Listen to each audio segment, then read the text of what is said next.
हमारे YouTube channel में आपका स्वागत है। आज की इस वीडियो हम सीखेंगे कि जो CEP की एक्सेल शीट है उसे कैसे फिल करना है।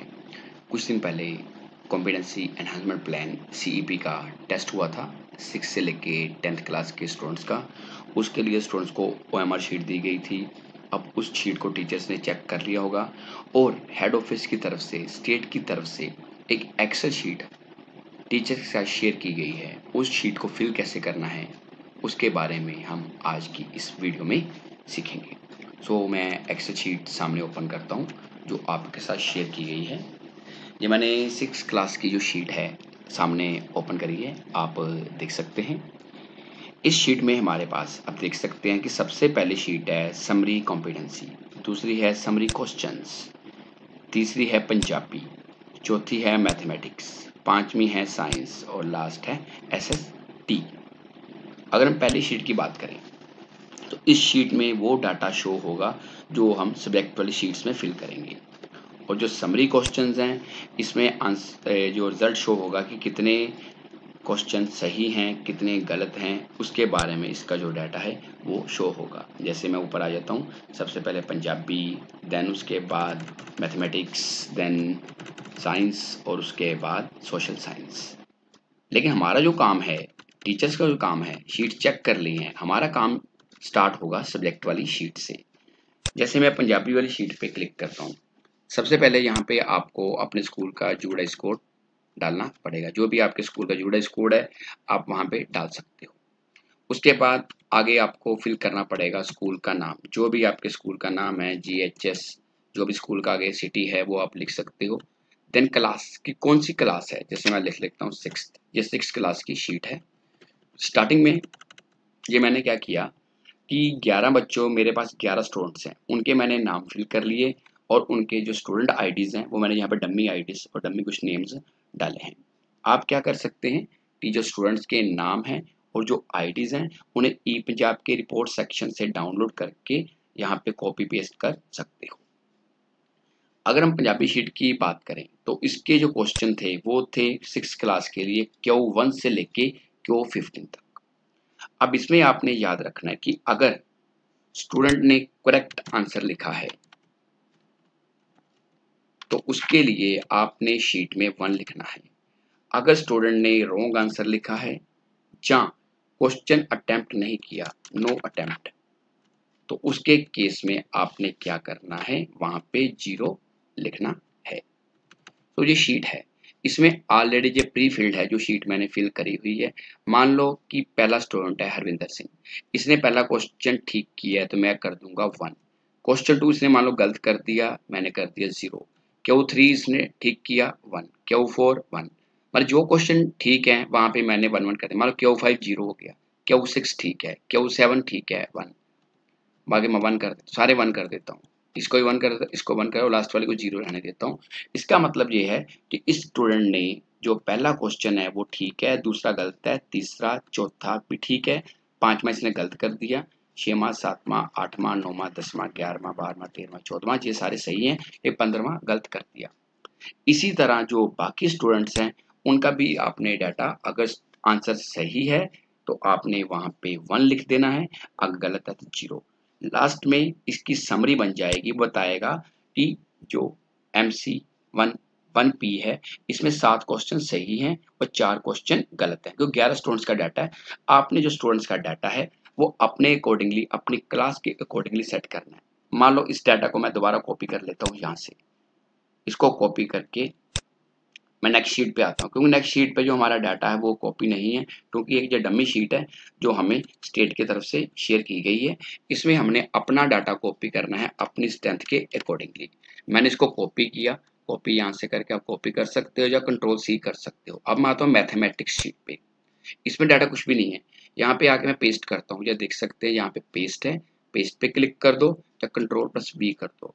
अब हम देख सकते हैं कि नीचे तो फालतू कॉलम्स काफ़ी हैं। जब हम नीचे जाएंगे तो आप देख सकते हैं कि इसके अंदर हमारे पास 71 स्टूडेंट्स का डाटा है, लेकिन स्टूडेंट तो 11 हैं, जिसके कारण जो डाटा है, जो फिगर्स हैं वो मुझे गलत नज़र आ रही हैं। मैं क्या करूँगा कि जो डाटा मुझे रिक्वायर्ड नहीं है उसको मैं सिलेक्ट कर लेता हूँ और सिलेक्ट करने के बाद नीचे तक जाने दूंगा इसको।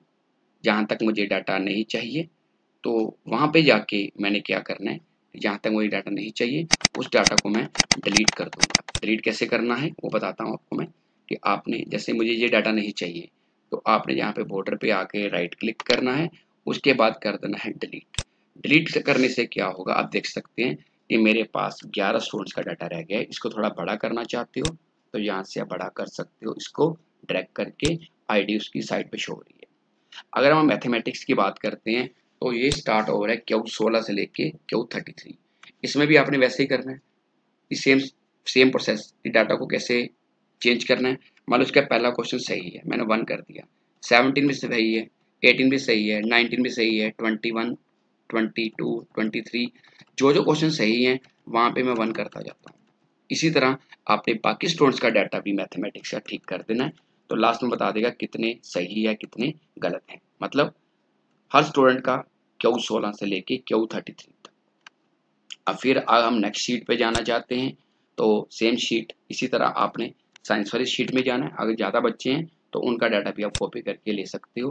तो मैंने इस पे भी आके कंट्रोल वी कर दिया, वी फॉर पेस्ट, मतलब पहले मैंने कंट्रोल सी किया था सिलेक्ट करके, अब कंट्रोल वी साइज बड़ा कर लिया। अब मुझे जो डाटा नहीं चाहिए, जो फील्ड्स नहीं चाहिए, उनको मैंने फिर से सिलेक्ट कर लिया और साइड पे आके राइट क्लिक करके मैंने डिलीट करना है, जिससे क्या होगा, ये डाटा भी डिलीट हो गया। इसी तरह अब इस डाटा को मैंने नेक्स्ट शीट पे भी लेके जाना है, मान लो साइंस पे हो गया, एसएसटी भी लेके जाना है, तो सेम डाटा आप अब क्यू 34 से लेके क्यू 42 तक जो क्वेश्चन है ये हमारे हैं साइंस के। इसमें भी आप क्या कर सकते हैं कि डाटा अपने अकॉर्डिंगली जो सही क्वेश्चन है वहाँ वहाँ 1 कर दो, जो गलत है वहाँ वहाँ पे 0 रहने दो। अब जो नेक्स्ट शीट पे साइंस वाली भी होगी।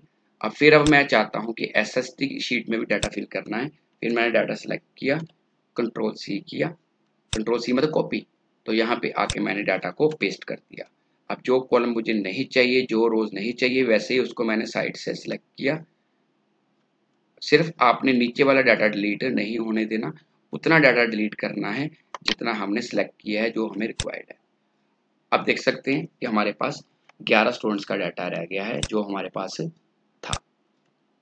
आप देख सकते हैं उसके बाद हमारी ये शीट जो है वो कंप्लीट होगी। अब इसमें 43 से लेके 51 तक जो क्वेश्चंस हैं उनके आंसर्स हैं। मान लो मैंने 1 कर दिया, लास्ट में 0 है, लास्ट में 0 कर देता हूँ। इसका मतलब है कि इस स्टूडेंट के 2 क्वेश्चन गलत हुए हैं।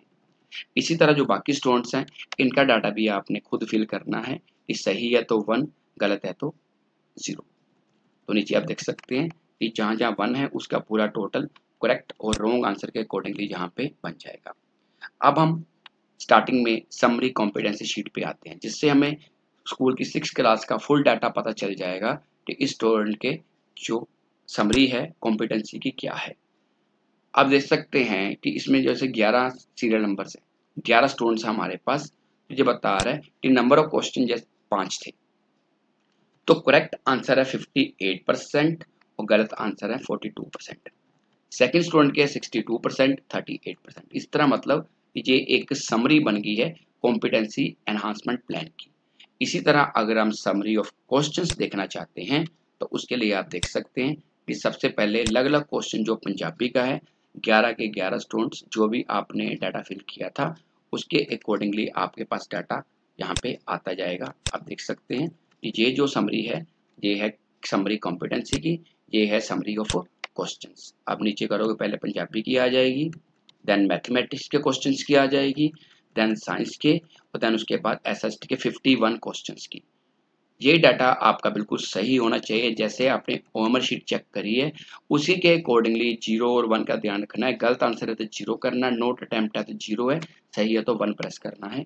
तो आप देख सकते हैं कि ये अलग अलग सब्जेक्ट की जो कॉम्पिटेंसी एनहांसमेंट प्लान की शीट है समरी क्वेश्चन की वो बन गई। अगर हम फर्स्ट पंजाबी वाले की बात करें तो इसका मतलब है कि एनएसपी 1 में 64% जो क्वेश्चन सही हैं, 36% गलत हैं। तो आज के लिए इतना ही। अगर आपकी कोई क्वेरी है तो आप कमेंट सेक्शन में पूछ सकते हैं, और अगर आपने अभी तक हमारे इस चैनल को सब्सक्राइब नहीं किया है तो इसे सब्सक्राइब अवश्य करें। धन्यवाद।